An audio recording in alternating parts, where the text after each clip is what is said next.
Lontoon Paddingtonissa pyörii maailman pitkäikäisin live-komedia-show News Review. Nopeatempoinen, viikoittain päivittyvä, älykäs ja hyväntuulinen esitys teki vaikutuksen joukkoon nuoria journalisteja. Tuntui, että satiriselle uutiskomedialle olisi Suomessakin tarvetta. Näin syntyi Sähkeet uutiskomedia-show. Salaisen asiantuntevan käsikirjoittajaryhmän toimittama musiikin ja stand-upin siivittämä esitys on viihdyttänyt eri kokoonpanoissa Helsingissä vuodesta 2015 lähtien. Tämä on Sähkeiden kysymys- ja vastauspodcast.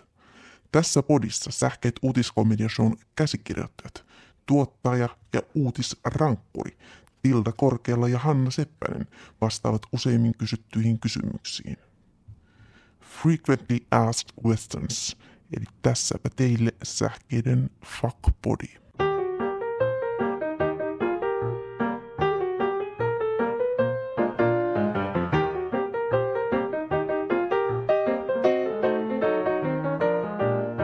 Ja nyt me ollaan täällä meidän työhuoneella Mekelinin kadulla. Ja meillä on täällä nyt ihan livenäkin henkilöitä seuraamassa, että kiitos kun tulitte paikalle. Eli meillä olisi nyt tarkoituksena vastata niihin kysymyksiin, joita on vuosien ajan, koska mehän on tehty Sähkeet uutiskomedia-showta jo vuodesta 2015, niin niitä kysymyksiä, joita on kysytty kaikkein eniten esityksen jälkeen tai siinä esityksen yhteydessä. Mutta sitten laitettiin myös tässä aika nopeasti tämmöinen osuus, että me laitettiin meidän Instaan myös, että voi esittää kysymyksiä. Joten meillä on niinku kysymyksiä vähän kahdesta laarista, ja sulla taitaa, Tilda, olla ne niin yleisön kysymät kysymykset, koska nämä mun näyttää vähän just tämmöisiltä Insta-kysymyksiltä, jotka sain, niin mä ajattelin, että nämä ei nyt varmaan ole ne. Mä en ole ainakaan kuullut kenenkään näitä multa aikaisemmin kysyvän, mutta että me kysymme nyt näitä kysymyksiä ja vastaamme näihin. Joo, no täällä on tämmöinen, että ketkä kirjoittaa sähkeitä. No se on ihan hyvä kysymys, koska se tosiaan on, yksi näitä niin kuin piirteitä tässä on se, että meillä on nimettömänä pysyttelevä käsikirjoittajaryhmä.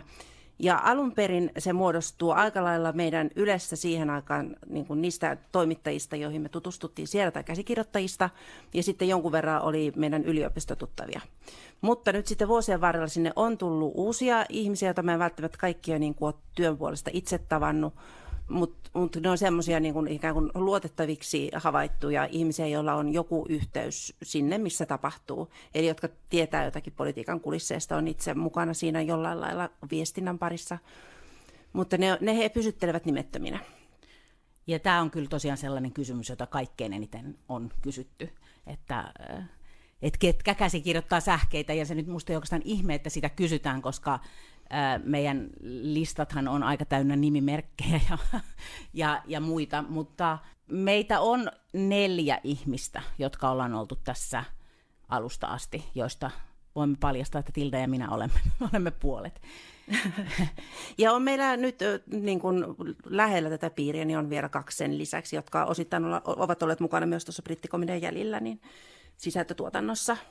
Ja sitten on yksi sanoitteena, voi nyt sanoakin, että Riku Mattila. Niin, Riku Mattila on meidän ihan omalla nimellä mukana oleva sanoittaja, joka on ollut tosi tuottelias. Rikusta on ollut aika paljon juttuja hänen niin kuin tämän muun elämän takia, että hän on sairaudesta huolimatta, niin hän pystyy silmien avulla kirjoittamaan tekstejä, että hän kärsii tämmöisestä hermostosairaudesta, mutta ihan uskomattomasti pystyy siitä huolimatta niin olemaan mukana ja ihan kauhean hyviä sanotuksia vuosien varrella, niin antanut meille niin kuin ihan tosi hyviä semmoisia niin kuin hittijuttuja, että muistan esimerkiksi vuodelta 19 Paavo Väyrysestä Juisen sanoihin. Joo.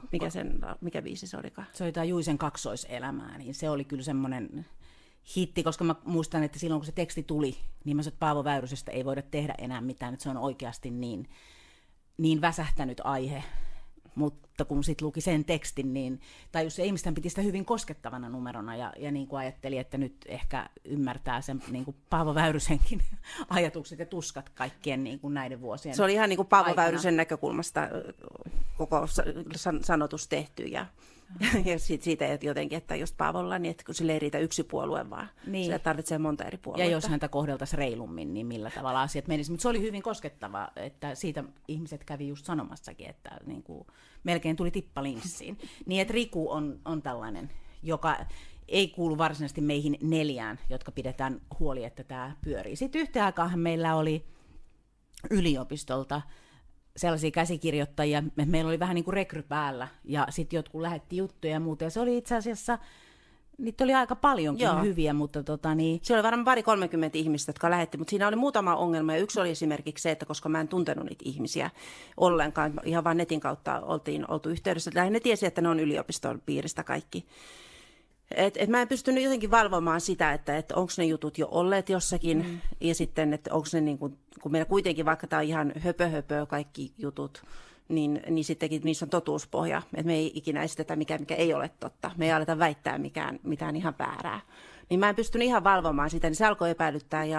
Mutta kyllä se nyt periaatteessa, mä luulen, että se jossain vaiheessa vielä käynnistetään uudelleen. Se oli mun mielestä hyvä juttu, mutta oli just se, että ei ehkä tiennyt, että jos jollain on joku agenda, koska nykyään liikkuu niin kamalan paljon kaikkia asioita esimerkiksi niin kuin netissä, että voi joku asia ollakin jonkun symboli, ja itse ei pysty seuraamaan kaikkea, niin mä muistan, että mua välillä niin kuin just pelotti, että jos tässä onkin jotain agendaa, kun meillä on se puolueettomuus niin kauhean tärkeä asia, ja me ei niin kuin itse tajuta, mitä me mennään esittämään, niin sen takia siinä nyt on ehkä ollut, että me 4 tätä pyöritämme, joista siis 2 miespuolista on journalisteina ja muissa töissä, ja siksi esiintyvät salanimillä tässä. Ja sitten meillä on Euroopassa on tämmöisiä kirjeenvaihtajia, niin niitä on 2-3 nyt, jotka ihan toimittaa meille sitten jotkut videomateriaalejakin ja ääntä. Että kyllä he osallistuu nykyään aika paljonkin. Mutta sekin nyt täytyy sanoa, että osa meillä alun perin kirjoittaneista niin on jo poistunut tästä maailmasta. Sekin on totta. Että joo, lähteneet pilvien päälle. Ja meillä oli alun perin ehkä just meitä vanhempia ihmisiä, jotka sinänsä kannusti meitä tätä tekemään, ja niin he ovat nyt poissa. Mutta ei kyllä ehkä varsinaisia käsikirjoittajia eivät olleet, mutta sellaisia niin kuin kummisetiä kuitenkin. Mutta hyvin käsikirjoituspohjainen tämä on ollut ja tulee varmasti pysymäänkin, koska se on niinku se sellainen, jolla se pystyy erottumaan näistä kaikista muista esityksistä, mitä Helsingissäkin on tosi paljon kaikkia viihdeesityksiä, mutta ne ei ole yksikään käsikirjoituspohjaisia, että siellä mennään enemmän just näyttelijävetoiset esitykset, niin ne on vähän erilaisia musiikkiteatteria ja sellaista isompaa musikaalia. Mutta tämä seuraava liittyy esiintyjiin. Miten opitte tekstit ulkoa? Toi on se, mitä on kysytty kyllä, niin kuin luulisin, että ihan ensimmäisessä esityksessä. Toi on se, mitä multa on kysytty kaikkein eniten, jos on yrittänyt mennä vaikka esityksen jälkeen vessaan siitä ihmisten läpi, niin aina kysytään, että miten oppii ne tekstit ulkoa. Ja se on kyllä, se on se isoin haaste, koska meillä just jutut päivittyy. Eli ne voi tulla niin kuin aika viime hetkessäkin, ja sitten käsikirjoittajilla on vähän semmoinen niin kuin tietty armottomuus, että ne kuvittelee, että sen voi oppia oikeasti niin kuin tunnissa ja pystyy vetämään. Semmoinen vaihtuu, että siinä voi esimerkiksi ensimmäisen 2015 meillä oli se, kun se alkulaulu vaihtuu joka ikiseksi viikoksi. Niin vaihtui se yksäkestö, mutta se ei ollut hyvä idea. Siellä tuli aina uusia, että siellä vaihtui, niin kuin se oli Sipilän ja Stubbin hallitus silloin. Hallituksen äspojat, joo, mä muistan. Ja siellä vaihtui koko aika, ja Soini oli yksi. Ja ne oli niin kuin eri tehtäviä silleen, että nyt voi grillata Stubbia, nyt voi grillata Soinia. Joo. Ne oli aina eri. Mutta jotenkin te selvisitte siitä silloin. Jotenkin joo, se oli, mutta kyllä se on ollut, että siis kaikin mahdollisin tavoin niin pitää siis vaan lukea ja muuta ja sitten yrittää opetella niitä ulkoa sillä tavalla, että huomaa missä ne on, ne mitä ei meinaa muistaa. Ja nyt on pelannut musta tänä vuonna, musta muisti ihan hyvin, että musta mä opin nyt ihan. Mutta sulla just sanoit, että sulla oli koronan jälkeen, sullakin oli muistiongelmia. Joo, se oli vähän semmoinen niin huolestuttava. Se oli se vuosi 2023, jolloin meidän siis koko käsikirjoitustiimi sairastui koronaan 3 viikkoa ennen ensi-iltaa. Niin silloin mä muistan, että niin muisti petti aika pahasti. Ja taitaa olla ainoa kerta, kun on jouduttu ottaa Joo, mä joudun silloin ensi-illassa, niin mä muistan, että mä yhtäkkiä että jouduttiin Mä sanoin, että tämä on niin hyvä biisi, että otetaanko me tämä uudelleen? Ja ihmiset sanoivat, että joo, otetaan uudelleen. Ja sitten kaikki taputti kovasti ja mentiin se, mutta Mutta siis kyllä, että pää on tosi varattu silloin, kun opettelee näitä kaikkia. Joo, ja kyllä mä oon ollut monta kertaa huolissani sekä sinusta että just meidän pitkään ollesta Niinan Yberistä, että mitä teidän niin kuin aivoille, mitä tämä tekee aivoille, jos opettelee liian paljon tekstiä ulkoa joka vuosi. Niin, mutta kai se nyt on ihan hyvä. Kyllä kai se on ollut ihan hyvä, että myöhemmin sitten katsotaan, jos siitä on jotain rankkoja seurauksia, että aivot lysähtää lopulta. Mutta... No. Onko sulla siellä jotain mielenkiintoista? No nämä on ehkä vähän tämmöisiä tunteellisempia, että ota vielä sä niitä. No joo, miksi sähkeet ei ole TV:ssä? Hyvin yleinen kysymys.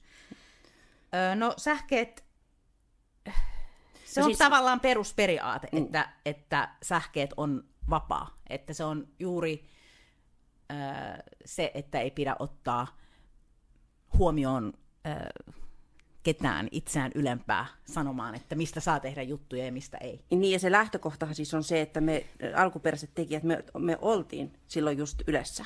Me oltiin tehty just yhdessä radio-ohjelmaa, me oltiin, osalla oli just silloin jotakin TV-juttuja siellä. Mäkin olin jotakin ollut myymässä, mutta mä en missään nimessä. Ja radio-ohjelmia, kyllä.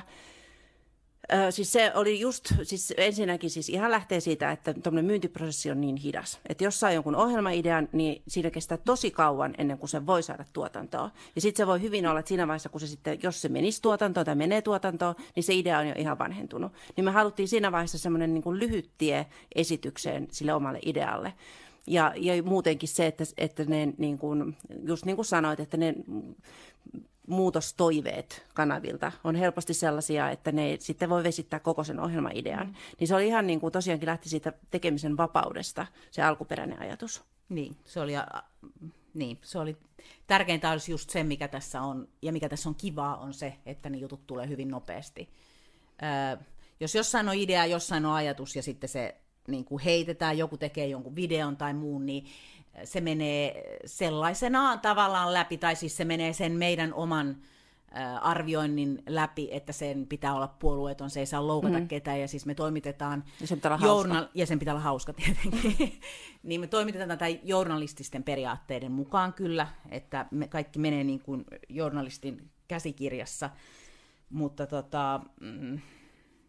Mutta siihen ei tule mitään muita vaatimuksia. Mutta meillä on just ollut mukana joitain tekijöitä, jotka on ollut silleen, että me mennään seuraavassa vaiheessa sitten televisioon. Ja tosiaan kun me nimenomaan ollaan tulossa pois sieltä pikemminkin, että me ei olla menossa siinä, kun tämä on nyt nimenomaan se vapaa juttu. Ja että jos me tehtäisiin TVC jotakin, niin se on sitten ihan niin toinen projekti. Mutta tämän paikka ei ole se. Sitten kyllä siinä on ihan niin kuin monta muutakin syytä, että eihän kauhean, siis suuri osa ei edes katso televisiota. Että sitten olisi kysymys enemmän tästä. Eikä tämä toimisi mun mielestä kyllä TV:ssä. Että... Pelkästään jo musiikki sellaisenaan, niin jos tässä on sen verran keskeinen ollut se musiikkikin, niin ei se TV:stä toteudu sillä lailla. Milloin esitykset oikein on? Tämä on tämmöinen yleinen kysymys. No siis nyt on esitykset. No nyt meillä on esityskausi käynnissä, mutta yleisesti ottaen niin meillä on, tämä uusi linja on nyt se, että me käynnistetään me esitykset keväällä ja sitten me jatketaan pikkujouluaikaa. Ja useimmiten ne on nyt, tällä hetkellä ne on aika lailla alkuviikosta sen takia, että meille tulee aika paljon työpaikkojen väkeä ja ne eivät ole etätöissä silloin. Että ne on esimerkiksi perjantai-illat ei ole nykyään enää yhtään järkevä asia, siis koska ihmiset on etätöissä ja ne on viikonloppuna muualla, ne on kotiseudullaan. Mutta ne voi tiistaina esimerkiksi ne voivat olla kaupungissa. Ennen kukaan ei tullut tiistaina. Ei, se oli ihan vitsi. Ei. Ja kaikki kysyivät, että eikö olisi perjantaina. Ja nyt taas perjantai ei myy niin hyvin, mutta nyt myy kaikenlaiset afterworkit ja sellaiset. Siksi me ollaan myös, meillä on tämä aiempikin esitys kello 5, että ihmiset tykkää tulla ennen kuin ne lähtee sinne kotiin takaisin sinne etätöihin. Maailma muuttuu. Mulla on sitten tämmöinen laajempi. Miten olette päätyneet tekemään sähkeitä, mistä tunnette toisenne? Niin kysymys on ehkä sinusta ja minusta sitten, vai näistä meidän? En tiedä, mutta mäkin muistan, että jotkut ihmiset on kysynyt, keitä te oikein olette, kuka sinä olet? No siis alun perin me on kirjoitettu yhdessä tosiaan Yleen ja sitä ennen jo muutenkin. Me on tehty stand-upia yhdessä. Meillä on tämä, englanti on meidän yhteinen juttu ja niin kuin tilannekomedioiden kirjoittaminen. Et me ei oikeastaan niin kuin tämmöisen kirjoittajakaan oltu ennen kuin me taas mentiin Yleen ja siellä nyt sitten niin Pentti Järvisen kanssa, tämmöisen legendaarinen hukkaputkimies, niin hänen kanssaan niin päädyttiin uudelleen niin kuin tämmöisen viihteen pariin. Eli että mä olin lapsena katsonut hukkaputkea, mutta en aikuisena mä en oikeastaan ollut ajatellut kirjoittavani tällaista, mutta sitten se alkoi yhdistyä siihen, että sulla taas oli gradun aihe oli tämmöiset ravintolaohjelmat, jotka ehkä on niin kuin vähän samantapaista kuin meillä. Eli Matti Kuuslain ja Jukka Virtasen ja Marjatta Leppäsen ja näiden. Joo. Jaakko Salon. Joo. Ja sitten me tunnettiin tosiaan näitä muita Ylessä silloin olleita tekijöitä, jotka, tai siis Ylelle tehneitä ihmisiä, nuoria journalisteja, ja heidän kanssaan, kun me sitten tehtiin, niin sitten alkoi tulla tämmöinen idea, että voisi tehdä tällaisen niin kuin esityksen, joka me taas oltiin nähty Englannissa. Niin, se on totta, että tässä ei kukaan nyt kyllä kysynyt, mistä tämä idea on, mutta sekin ehkä johtuu, että kukaan ei kysy, kun se lukee melkein aina meidän ohjelmalehtisessä, että me oltiin Tilde ja minä katsomassa sellaista newsrevyytä. Uutisrevyytä tuolla Englannissa, kun me oltiin tekemässä Ylelle dokumenttia käsikirjoittaja Edward Taylorista, niin me poikettiin sinne ihan muuten vaan. Ja se oli semmoinen, josta me ajateltiin, että oikeastaan ei tämmöisen jutun, niin ei sen pitäisikään olla iso ja kallis, vaan tämän voisi tehdäkin tälleen kevyemmin. Että ne jutut olisi se pääasia. Se on erilainen kuin meidän juttu, koska Englannissa niin monella on se musiikkiteatterikoulutus ja se on niin kuin semmoinen, mutta se oli semmoinen, joka inspiroi meidät tekemään sen, että hei, tämän voisi oikeastaan tehdä, että ehkä meillä onkin jo kaikki koossa siihen, että me voidaan tehdä tämä esitys. Ja kun nämä muut syttyi siitä niin paljon, niin sitten me päätettiin kokeilla tätä. Ja se on nyt sitten kuitenkin yllättävän hyvin niin kuin lähtenyt pyörimään.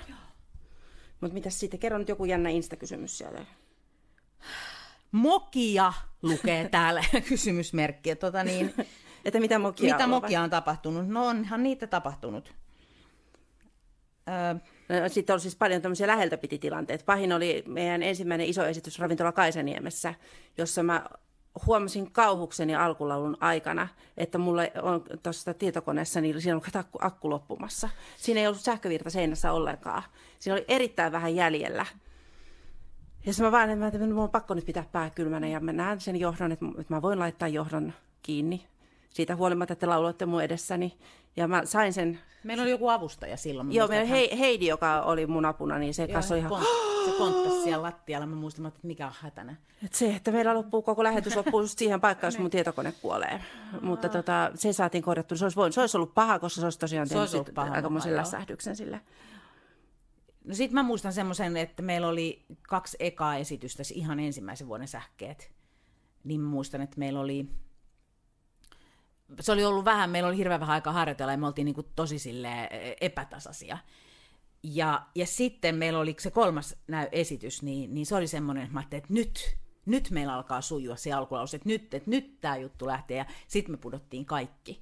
Ja sitten se musiikki vaan soi ja me seistiin siellä lavalla. Et se oli just ja katselitte toisiaan. Katseltiin toisiamme semmoisena, että meitä oli 3 esiintyjää. Niin sen mä muistan sellaisena, että niinku itsellä oli... Että sieltä oppii, että ei niinku koskaan kannata juuri nuolasta ennen kuin tipahtaa. Että se oli just se, kun rentoutui ja me kaikki oltiin varmaan silleen tyytyväisiä, että nyt tämä menee. Niin se oli sellainen.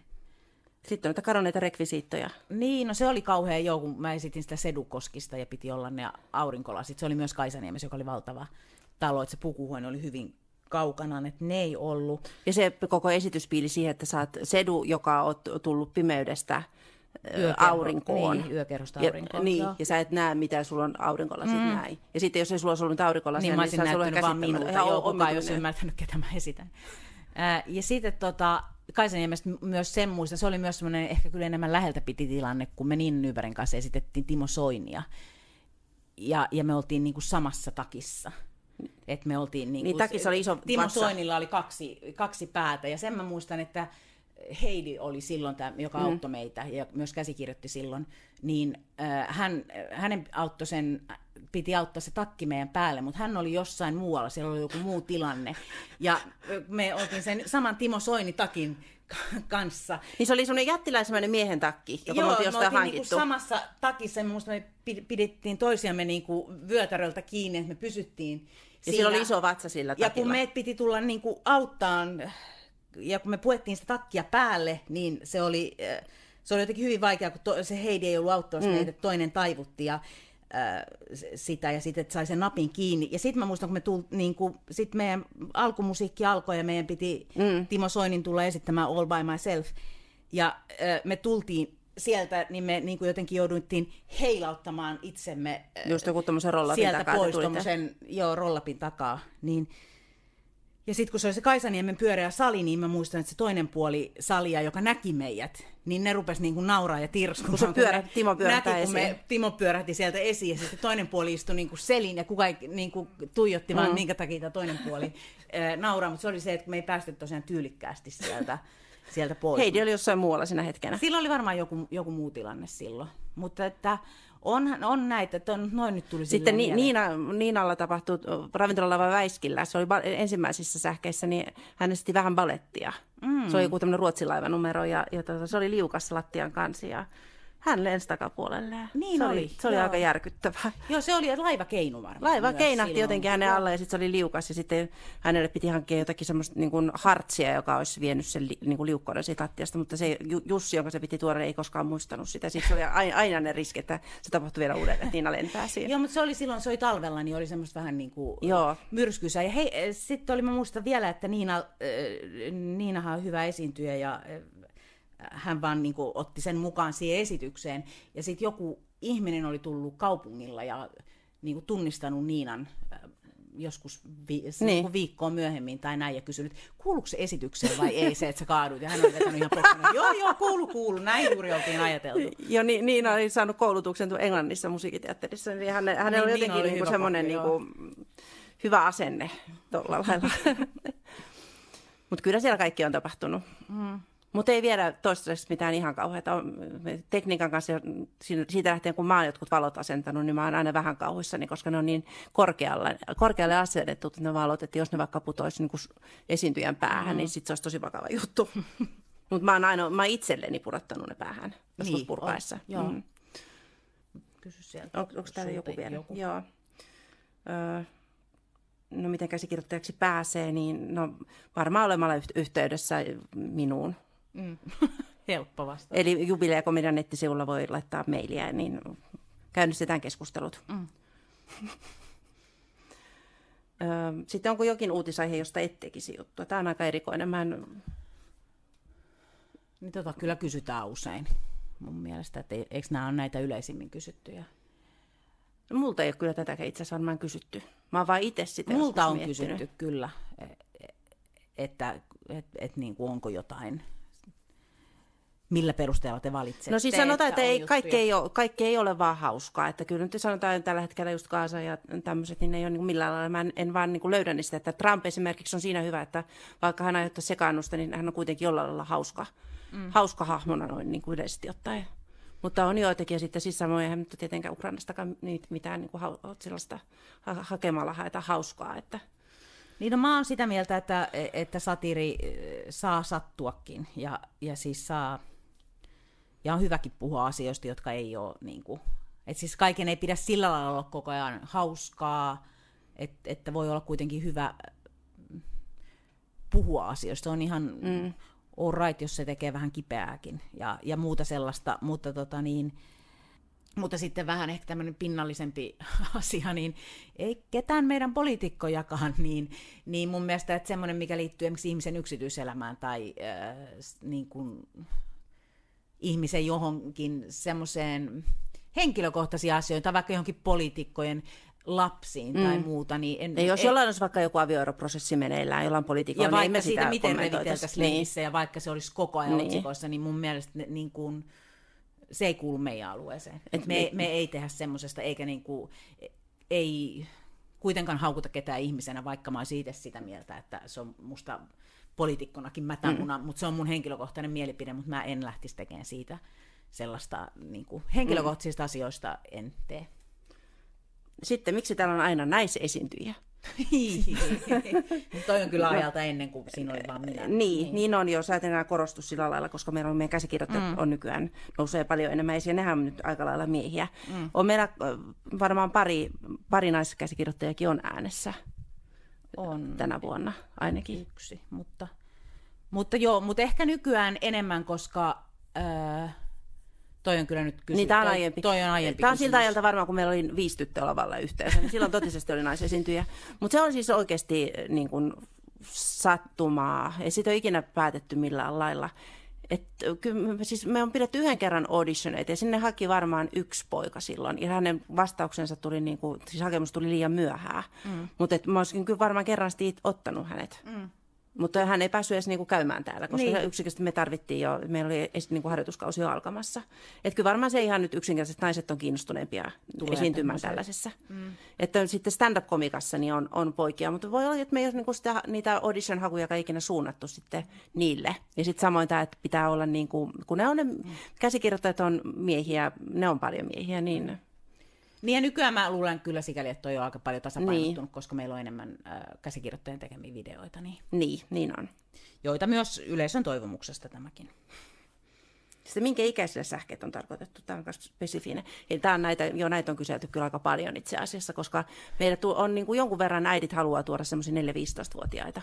Ja se on ollut kyllä ihan hyvä juttu. Että kyllä mun on viihtynyt. Niin, se on, mun mielestä myös. Mutta mä olisin myös luullut ehkä, että tämä meidän esitys on enemmän niin kuin, sanotaan 30-vuotiaasta ylöspäin.